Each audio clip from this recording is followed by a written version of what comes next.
Hi, welcome back to In Conversation. I'm Joyce Simone. I have Marianne Marriott. Marianne, I have a cold today, so you're going to have to forgive me for sounding like my voice is in the basement. You're with Haley and Associates. What is your credentials? Well, the whole insolvency industry is quite interesting because really all the training is done in-house. So I'm an accredited financial counselor, which means I took a financial counseling course, and I'm called an estate manager or bankruptcy administrator, which means that I can help walk people through the bankruptcy process. And I'm currently enrolled in a course to get my trustee's license, which means that I will be an actual trustee in bankruptcy hopefully very soon. Oh, good. So all the different scenarios that people get themselves into, let's start with reducing payments, and you can expand on that and several other issues. So different options, you mean, different things that they can do.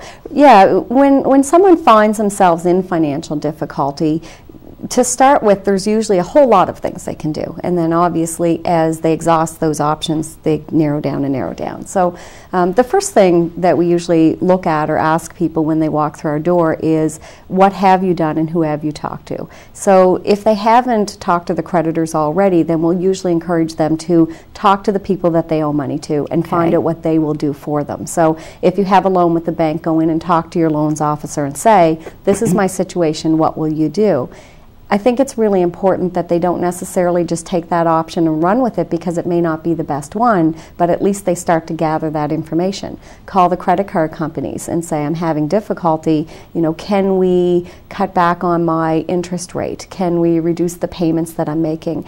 Canada Student Loans is a good example where if you're having difficulty, you can phone them and say, I need to reduce my payments, and they'll put you through something called an interest relief program where you can pay interest-only payments for a while. So usually there's a lot of options. The challenge is that the more difficulty you have financially or the more trouble you're getting into, the less options, which is really a shame. It's kind of counterproductive because the more difficult things get for you as an individual, the less options you have available to you to take care of things. So I suppose with the way that we said about the economic situation today, more people are finding out about businesses not like yourself. Yes.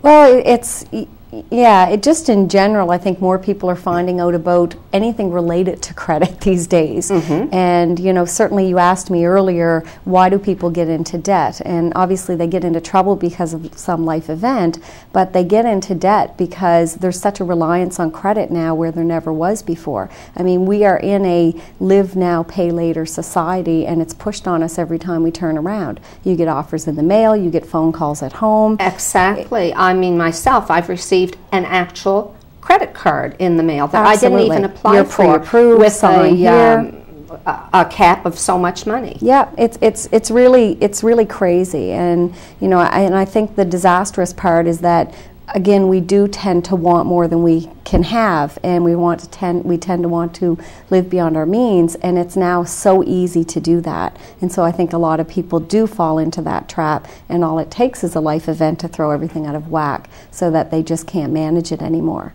A life event such as a separation where someone ends up having to pay alimony or child support. Loss of your job or an illness or anything like that. So the options are becoming more important. There's more people out there that are needing to look at what options are available.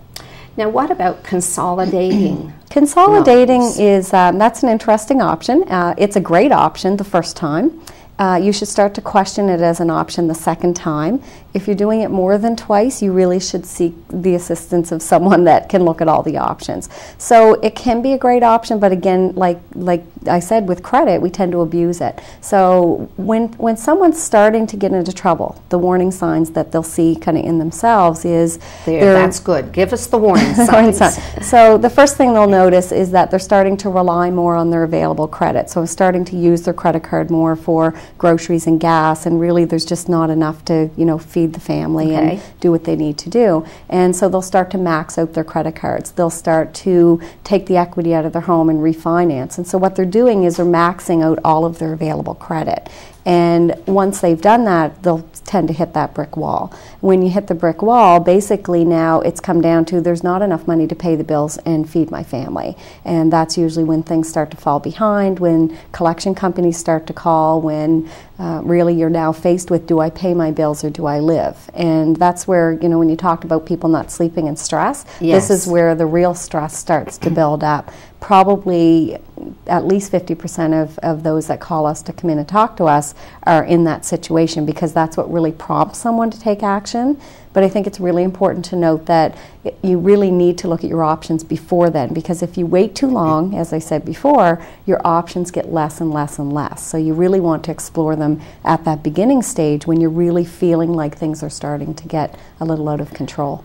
Well, hopefully a lot of people are watching this today, but they may not be in this situation at all yet, or whatever.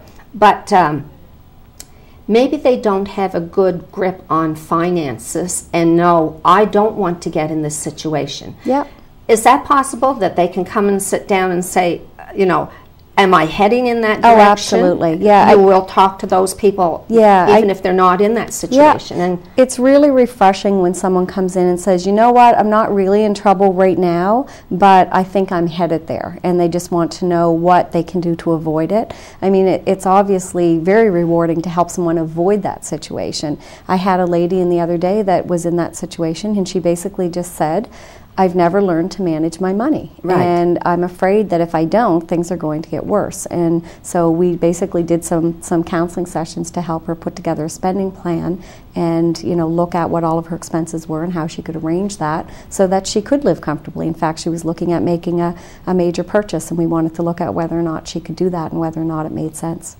And you brought up home equity loans. How does that work?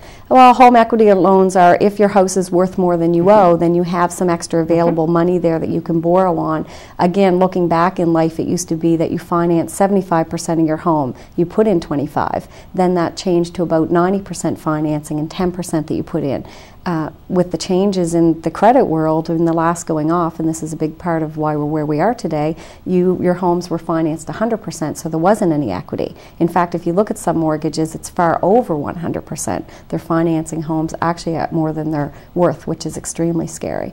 So what will happen is people will tend to tap into that equity and use that, and again, that can be a good strategy if you can handle it financially, but it can backfire and you could potentially lose your home if you're not in a position to handle it. So you need to really be very careful if you're going to take out a home equity loan. Yes, yeah, because now you're putting your home at risk. And the probably number one question I get is, you know, if I have to do something more severe like a proposal to creditors or bankruptcy, will I lose my home? And, you know, 99% of the people coming through the door really want to keep their home and keep their car. That's the most important thing to them. And obviously that's what we strive to do, is help them find the option that will allow them to do that.